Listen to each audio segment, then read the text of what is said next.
So anyway, I'm Kathy Braun. Uh, I've been in various, I'm going to very briefly, as you mentioned, I started out many years ago, I won't say how long, in software development, went into forensics, incident response, and then I wound up working into risk management. So it's been very helpful to have that background to understand how to communicate and kind of put all the pieces together as I go through.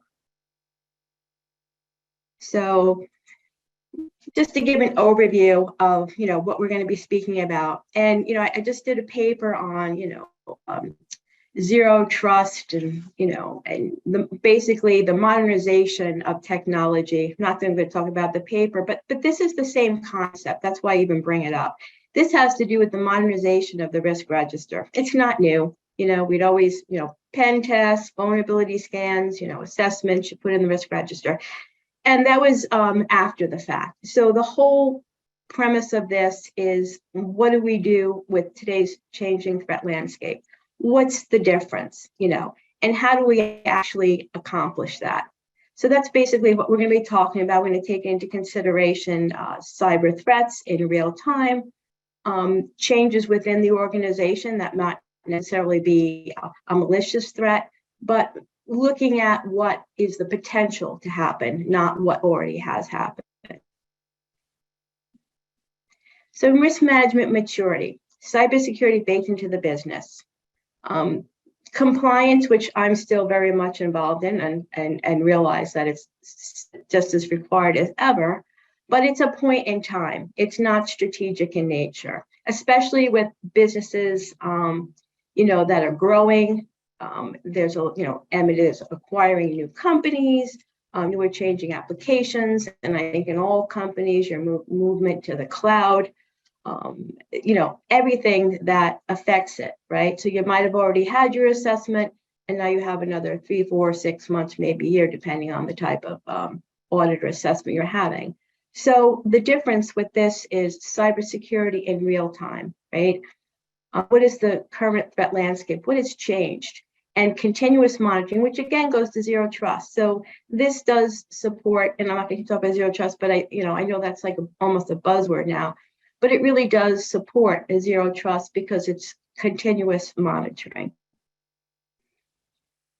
So metric distinctions. KPIs, as I was saying, just some examples, KPIs, something that has already happened. You have 100 vulnerabilities, remediated 50. Where are you at? Was it within the right time frame? You have some that weren't remediated. KPI, KCI, of course, also, how effective are your controls? So the only difference is being proactive is you need to have your key risk indicator as well. You want to know what the trends are. Are they increasing or are they decreasing? And have a KPI statement that you use not as the only piece of information to determine that, but just as a gauge to do so. And it supports the strategy, and basically the flow is not that much different than it's ever been. You have your strategy, your risk.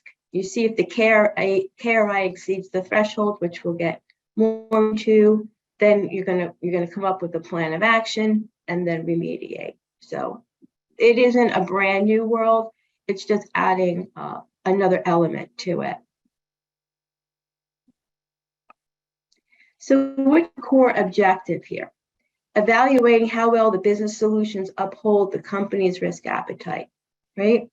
An example of a KRI, right, doesn't just have to be, threats and bad actors, right? For any part of the business, it's applicable. Example, percentage of satisfied customers to total customers, and what would be the risk identified initially? Lack of customer satisfaction will lead to the loss of customers and business failures, right? So that's an indicator. Another one is, an increase in social engineering and phishing attacks. Lack of training will enable attackers to gain access to confidential information that results in financial losses and even legal and regulatory compliance issues, right? So you determine, as is typical too, you determine the organization's top risks, and then you see if that risk is increasing or decreasing through continuous monitoring. So it's leading rather than a lagging indicator.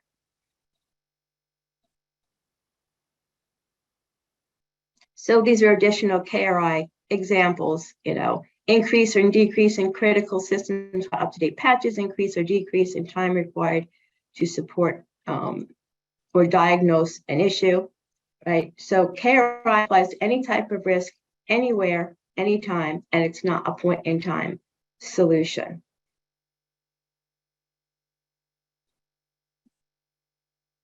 So I'm going to move this because this is right in my way here. Okay, so this is agile in nature because, again, it's depending on what kind of threats or that affects an increase or decrease, you're going to make adjustments accordingly. And we'll get more into the type of adjustments, right? And the organization's cybersecurity are in lockstep. So it's another way to which we'll get more in depth to work with the business, to speak to them in a way that you can speak a little bit more technically, but not get it going so far. And that they can understand that why you're saying, hey, you have this business process and this asset you've determined a risk, but we want to show you what the potential is if anything else happened. Just add that other level of concerns, as so to speak, so that they better understand. And we do that through scenarios. So, which leads me to this. So you have brainstorming sessions. It's a collaborative effort in order to either modify, improve, or start from scratch. I've been in all kinds of organizations. So anything I have here, I also want a disclaimer. This isn't a reflection on anybody or anything or any organization. This is just by way of examples, right? So there are those organizations that you start from scratch and those organizations that are a bit more mature. So that just changes the level of effort and also how much effort it takes to work with the business themselves. Do they know what a KRI? Do they even know what residual risk is? Have they ever been asked what inherent risk is? Not all organizations are the same. Anyone who comes from financial, I've worked in financial institutions. I know you're like, well, how could that happen?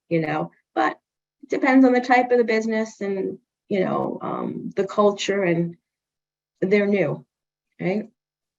So you start with, what are the business processes, right? What are the associated assets? Are there any shared resources, that could cause a gap? And then you ask them, what do you think are the real risks here? And you have a conversation, and it works out very well. You have the conversation, it's relaxed, and they know that you're not looking to catch them. This is to work collaboratively, just to get a mutual understanding so we can support each other. And then you ask them, do you think it's internal, external? What do you think is the most likely?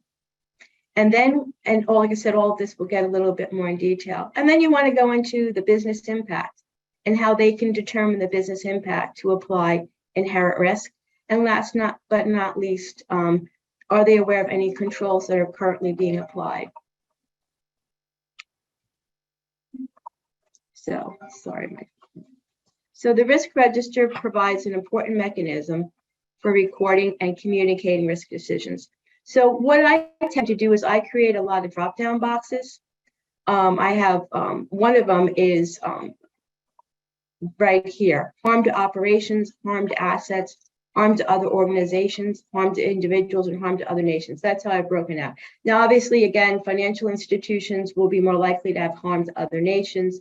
Then there'll be other types of businesses where I've been in, but I still include that. So these are just some examples. Conditions affecting clients, products, and business practices, assets, conditions affecting damage or loss of information systems, organizations, domestic or foreign, identity theft, domestic or foreign market interference. And you go with them, like certain types of attack patterns or what type of threats might be associated. And the point of having drop downs is, of course, twofold, as I'm sure everybody knows. Number one, you want to be consistent across the enterprise, and you don't want to, you want to guide them, not steer them, but guide them and work with them and educate them as they're educating us in their business practices and learning more about them. This also would be in the risk register key threat categories, and you communicate with them what are the most likely threats aligned with the risk. And again, this is in business speak. This is not highly technical. I mean, if you're working with like DevOps, you might, say, hey, threat modeling is an integral component of software development. Is that true or not? Do you feel to any extent that is valid? Other times of business change management is very common. Unauthorized access. I think a lot of businesses can, areas within the organization can relate to that as well, where applicable. So this is the impact I was speaking about. And one thing I want to bring out here is, again, like I was saying, my background and how you integrate everything. So especially in this type of situation, you want to make sure that the business and security operations and the threat intelligence groups, that all are on the same page and all working for the best possible outcome, right? So with the business impact chart such as this, the business can understand it, right? Have the headings across with internal, external, business to business. On the sidebar, you have the level of impact, and then you have explanations, direct significant threat to the company brand, financial loss is likely occurred, and then a security example such as ransomware, so that everything is incorporated and that you don't have security operations over here and some worlds are silo, as they say, and threat intelligence, and then here sits the business. You want to communicate in such a manner that it's a common language and everyone can understand everyone else's part in it. Is this any questions, or John, any? No questions so far. Okay. Am I talking too fast? I can slow down.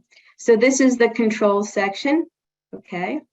And this is kind of goofy in a way, but I wanted to put control categories. Again, this is more for, hey, how would you communicate with the businesses themselves? Where would you start off? And again, not all business areas, even in more sophisticated companies, really have given this a lot of thought in the past. It's the last few years where it's definitely shown a remarkable increase, as we read about every day. So manual versus automatic. So this is just an example of how to communicate. Non-technical use controls, right, is another way to communicate controls that that the business areas can understand and leverage and apply themselves. This right here, and this is a part which we'll get into too, and this is, of course, security, cybersecurity group would apply. The businesses have their place to put in, as best they know, their technical administrative controls, and then we would step in and then apply those controls that we feel are applicable and have a conversation if that's correct or not in the context of the whole operation.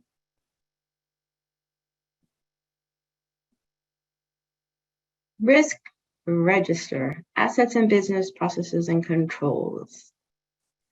So when we're speaking with the different businesses, we want to speak about how to create a risk statement and the cyber scenarios, which they're not responsible for, but we want to give them an idea of the direction that we're going in, right?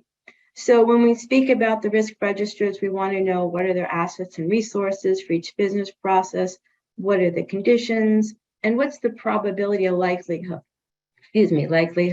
because we don't want to just fill up a page and have like 30 risks, right? We want to really limit it to what's most realistic and probable, right? So risk statement formula below, and how to apply. You identify the business processes, identify the asset and all dependencies. identify the risk itself. And underneath I have, you have maintaining the customer profiles in FlightBridge, Confluence FlightBridge server, modification or deletion of customer profiles in FlightBridge, conditions affecting customer client account management or security conditions affecting reputational damage. And what are the relevant threat actors? Would this be insider, counterparty, cyber criminal gang, nation state, and create a cyber risk narrative, as I have below. So all of this together, so you try to set up, again, it's to be consistent, and it's to make it clear and easy to communicate. Hey, Kathy, I have a question before you go on to the slide, next Sure. slide. So when when we identify the business processes, that's pretty easy to do. But when we get to the assets, dependencies, and risks, where do we identify the gaps, and how do we word the gaps into that risk statement? Well, and that's a loaded question. It's a good question, of course, because assets are the key. Well, you have some organizations that have a very good asset management system, and some don't. So the reality of that is that you have to work with the different departments, right? The business is only realistic. Business can only supply you so much information because that's the best they know, right? So then you work with IT, and then you have to do your diligence with the cybersecurity as well, right? And then cybersecurity has to take that next step and help the business understand from there on in. Does that answer your question? Yeah. So what I'm saying is maybe the gap is the risk, right? Yes, the gap is the risk. Absolutely. And also that asset in relation to how they're handling that asset. When I say their process, I know that's very wide and broad, but sometimes it could be simply, what are they storing someplace? How are they receiving that information? So, email is, is a form of, is identifiable as a group of assets, and what are they pulling in? And then what are they doing with that data? How are they handling it? And then where are they storing it?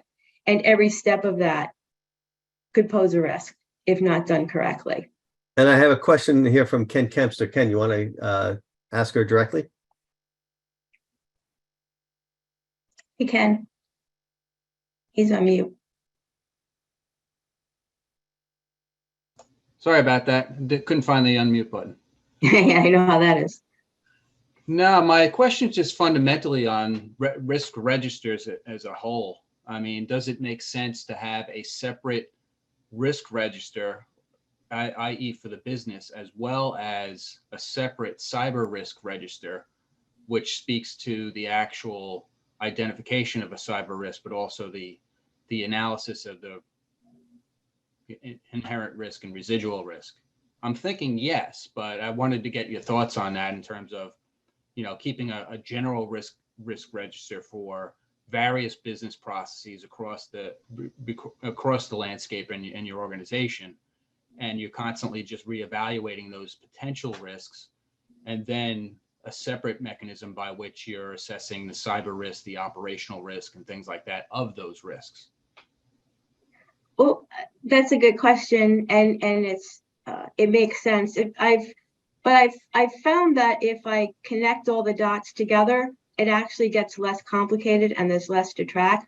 This is all in spreadsheets, which is good to start. But actually, once it goes into the GRC tool, can I say tools like ServiceNow? There's many of them, though. There's many tools. I'm not selling ServiceNow or any particular tool. But, a lot of the tools today, they have threat intelligence pulled directly into it. And so it's actually, I find easier. They have, and we'll get into the MITRE, but they have the MITRE framework already and the threat intelligence. So it's actually now, just because thanks to technology and all the work that people do, it's actually easier just to consolidate it and have all those other tools applied to it that are part and parcel of the same technology or platform. Thank you. Yeah, another reason for my question is really how much complexity do you create, and how much man hours and effort you have to put in to keep these various registers up to date and accurate and based on current internal as well as external threat landscape kind of thing.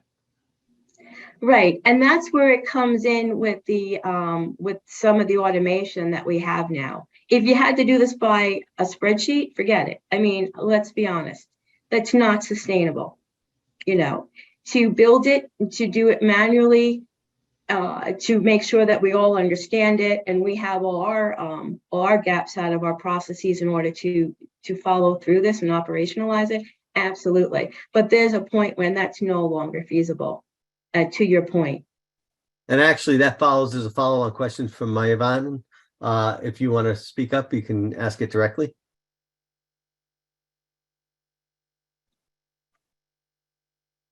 Okay, if not, I'll ask it for it. So yeah, on asset identification, how practical is it to classify and track digital assets with lots of Excel spreadsheets, PowerPoints, and Word docs and storage? Absolutely not. Absolutely not. You're so correct. Yes. This is by means of explanation. It's, like I said, not sustainable. Absolutely not. Yeah. So thank you, though. Thank you both for those questions. I appreciate it, because just talking sometimes I'm like, I hope I'm keeping up.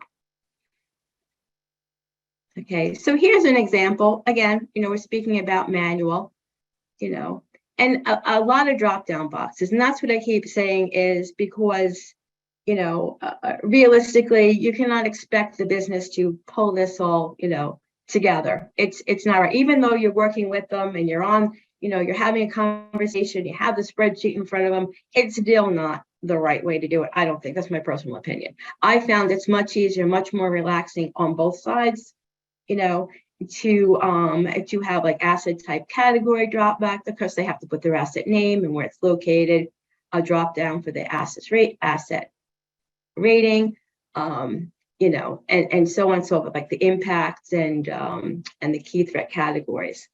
And then, and that's just, I think, the most practical, and just let them focus on their processes and the assets, and then have that conversation about potential risk. Don't overload, and ask them to do things that really we should be doing anyway, setting that up for them. And then this is the inherent too. You show them the impact chart that I went through, and then you say, hey, use that if you have any questions, by all means, come back. But, and they have something that's that they could use to make this determination. Again, not every company everywhere has done this. Even like it come to the point of, inherent risk, whatever. They've gone through assessments and the audits, but kind of left it at that point. So it's still getting out there to some extent. So again, control categories. And what I wanted to come across in this is not that no one has seen any of this before, but how to communicate and, what makes sense. And as I said, everything to the left is all drop-down boxes. Now, the key threats and business impact is already populated. The business controls, we ask the business to select, and they can multi-select technical security measures and or organizational security measures, and try to make it as straightforward as possible. And again, consistent, because we are going to put this in a GRC tool, and we can't have, 1,000 different ways to say the same thing. And we all know how that is. This technical controls chart, you can kind of use something like this to communicate as well, and explain which ones you think might be very weak, strong, very strong, and that's another way. And the NIST 853, that would be what we would apply. We're not expecting the businesses to get into the weeds with that, and that's supposed to be our expertise, that we're assisting the businesses to ensure that these controls have been applied and have been applied effectively. So this is overall cybersecurity operations methodology. I've mentioned briefly MITRE. MITRE is a big part of this. I don't know whoever's aware of it. I think it's gained a lot of traction in the last few years. But the MITRE ATT&CK framework, it's a threat intelligence framework, and it's married to NIST now. So NIST and MITRE complement each other, and there's actually spreadsheets out in the public where they will actually have the NIST controls married to the MITRE threat TTPs, tactics, techniques, and procedures. And it's just a way of, it's real world observations, real world incidents with real world bad guys that are, they put in attribution, they put different profiles of bad guys. They separate them out into, as I had before, your nation states, and your criminal gangs, your hacktivists, and it's just it demonstrates adversary methods. So the TTPs are just the methods with which a bad guy gets to the organization. What we're all aware of is phishing and spear phishing and hijacking web applications, and it goes deeper in the weeds. It's very large database, but it's a great framework, and it's used by threat intelligence people every day, all day. And you have actually a question from Kerwin. Let me see if I can. Yeah, Kerwin, you can ask your question live. Yeah, I think you're right. A lot of people are adopting MITRE and see value in it because of the relationships it illuminates. But to me, it's a little bit of boiling the ocean. Tell me if you have the same perception, where there's a lot of information coming in from the different tactics, the techniques, and the threat actors. What love your tips for starting off with MITRE, if possible, Kathy? Yes, that's a great question. And a lot of that comes from the risk that the business identified, also the business impact, right? So what do we think it would be? Do we think it would be espionage? Do we think it's something where they want money? Do we think they just want to, mess up our web application? And that would be one gauge, right?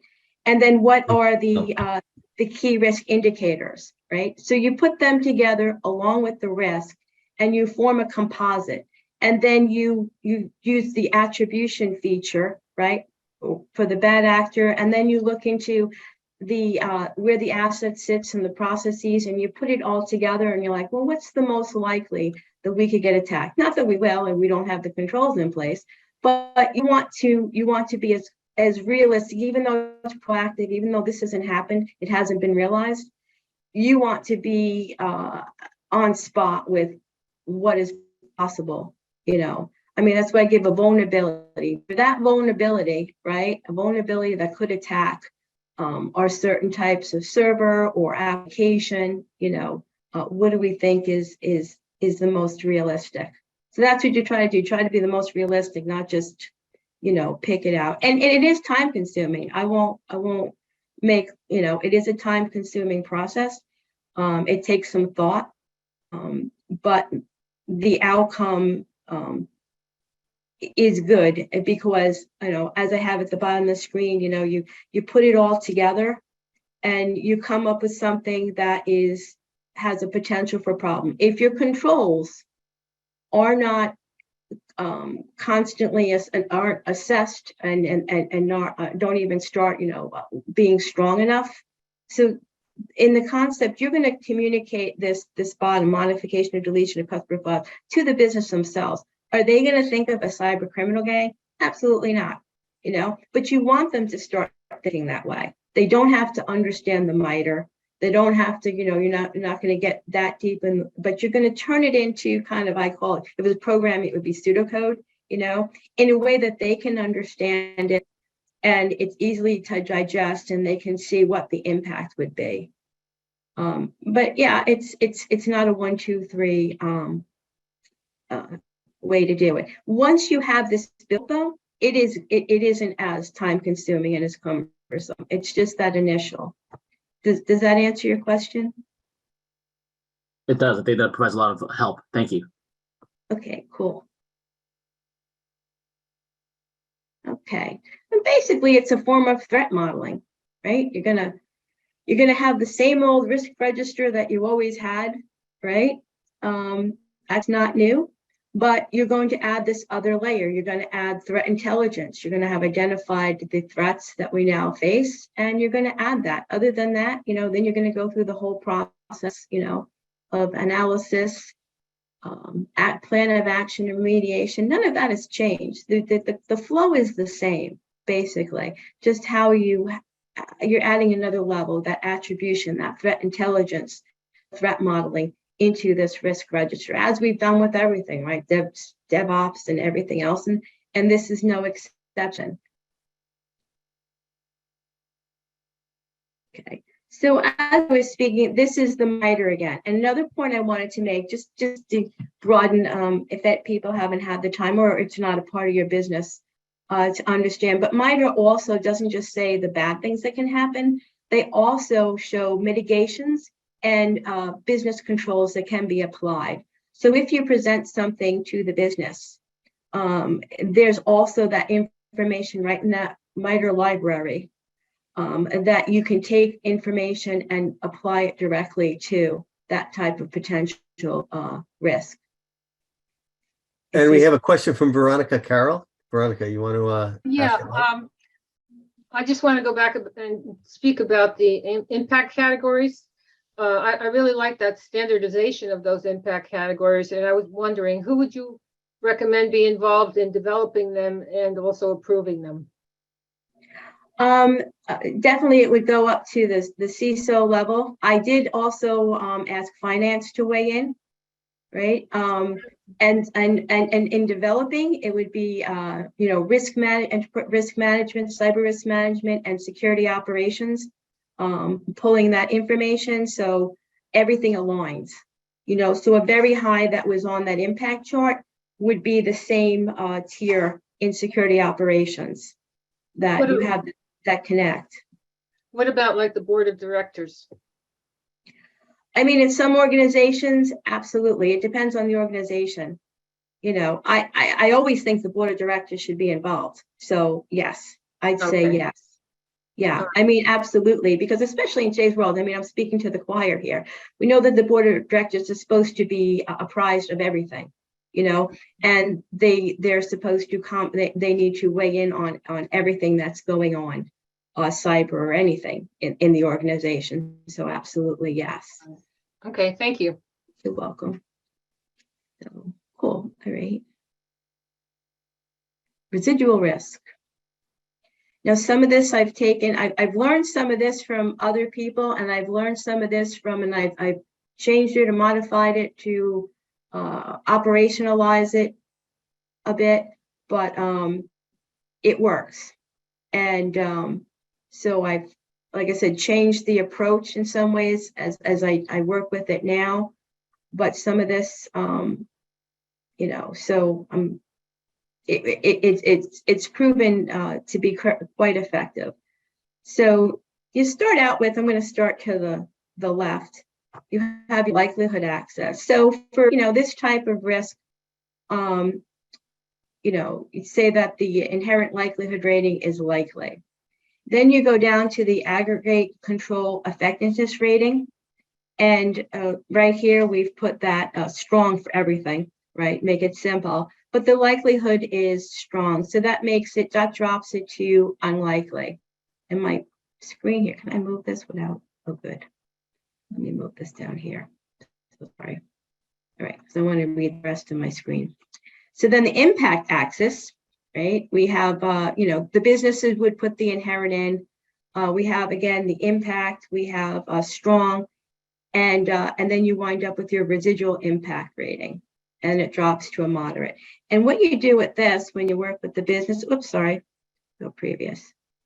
You can move these around. So when you work with the business, you would work with them because you would go over the controls, right? And you would first agree with, which I should step back, you would agree on whether or not they think that these controls, what they think the rating is. Do they agree or not agree? Right? Because we might have them, let's go the other way. We have them as very weak, and they're like, no. And they'll give you more information about their business area, the process, the asset, how they're working with the asset. And you'll say, okay, then we're going to move that, And then maybe on our side, right, as I said, with the NIST 853, they have put some technical controls and administrative controls. We'll say, well, yes, we agree, but how about, how do you feel? Do you have this type of control? And, maybe we should add this. So it's a conversation. Everything is a discussion. It's never that we come in, guns a-blazing, saying, this is how you have to do it. And this is how we believe, it should be done. And that's it. No, it's a conversation. It's a shared information. They're subject matter experts in their space. You're subject matter experts in your, and you go back and forth and come to an agreement.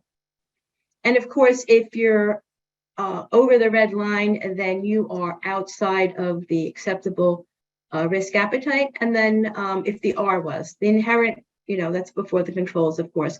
But if the R was outside, then you're going to have, of course, follow-up discussions on additional controls, mitigation, so on and so forth. The normal, like I said, it's not a different process as far as the risk register of old. It's just adding that what we need to use, do in today's world. That's changed. The modernization. So cybersecurity threat intelligence for improved governance and communication. This is, I had to come up with this a while ago and had this. Now this is where my forensic expertise came in, because to operationalize all that, it's all good to say, yeah, we're going to continuously monitor. I'm sure you're like, yeah, well, how do you do that? And this would be within a formalized tool, again, but it's kind of like a, an if then else thing. That's my programming in the forensics, right? If then else, if the criticality of the asset group rating moderate or greater than document, right? So anytime anything changes, you're not going to run in and, raise a red flag. You're going to analyze it, methodically and consistently, if not a higher critical asset, but the asset density is greater than 20% than document. If the vulnerability is actively exploited, then document. What is the sophistication of the threat actor, and how well does it apply to what they might want in our environment? Or maybe they're totally not interested in us, which is the attribution, Do we feel our controls are still as effective?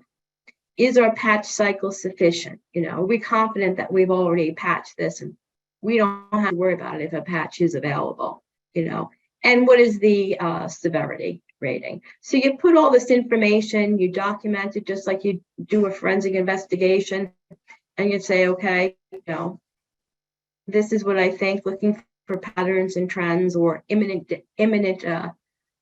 danger. And then, as any kind of forensic investigation, you do your findings, right? The investigation analysis is fully documented. The data is stored in a secure, centralized location and can be reproduced in support of companies. So if you do a forensic investigation, it has to be verifiable, repeatable, and documented.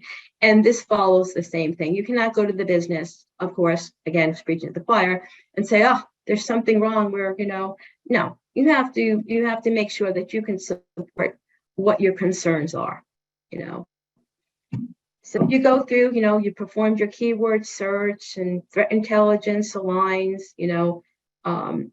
no other findings or events were reported. There's no assessments out there that shows any other issues, and so on and so forth. The residual risk threshold is documented to with the acceptable range, right? So let's just say, for argument, for that particular type of attack, which is true in the wild, if you have MFA, then your culpability for being attacked is exponentially less. You really, most likely, with the way this threat is initiated and executed, if you have MFA, you're not in imminent danger in any way. So therefore, even though you've found that it might affect your particular software, you have put the controls in place. So you have that kind of conversation internally first. You make a decision whether or not you need to bring in the business and have a conversation with them.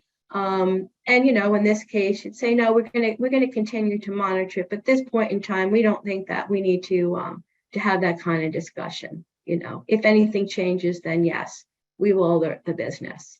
So no changes need to be made at this time. And this is a verified, repeatable document process, and this is just kind of it in a nutshell, GRC tool and all that other good stuff. And basically that's the gist of it for now. If you have more questions, or if I've gone through something too quickly, you can let me know. Hey, Kathy, I have a question.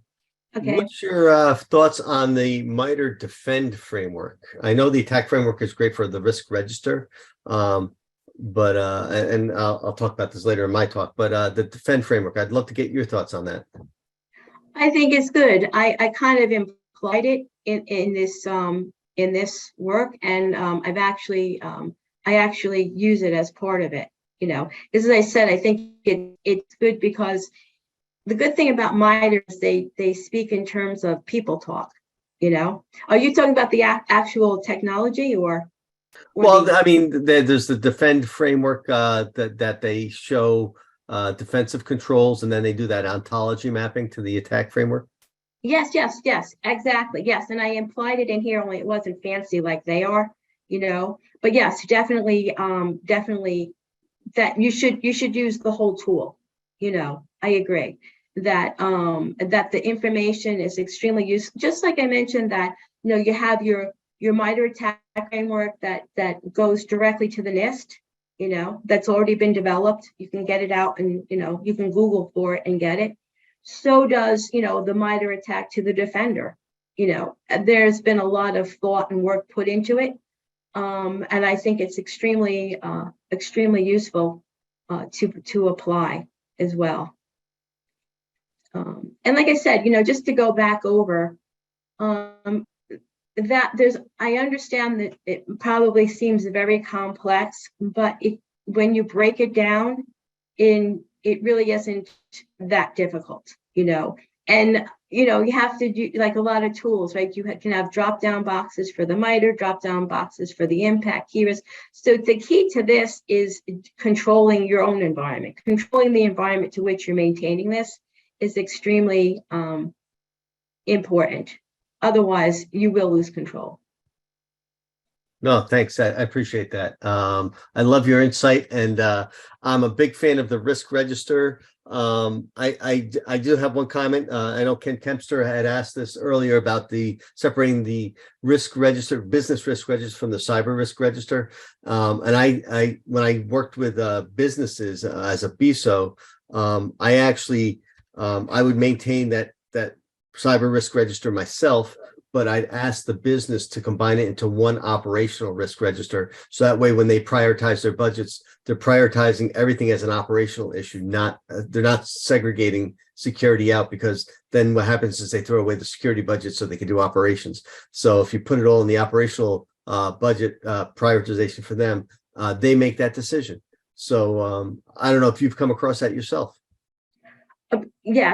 Yes, absolutely. And it's funny, John, we probably worked together for too long, known each other, but I was thinking just that this morning about the security budgets, and, another way to explain to the businesses that we are to validate us, this is why we're here. We really, we're really trying to help, and there's a point to this. So yes, absolutely.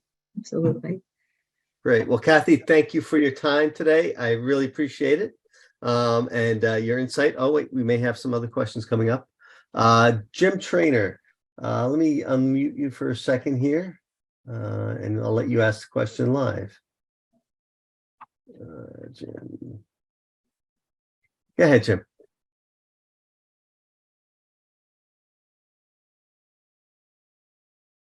Okay, I'll ask it on Jim Trainer's behalf.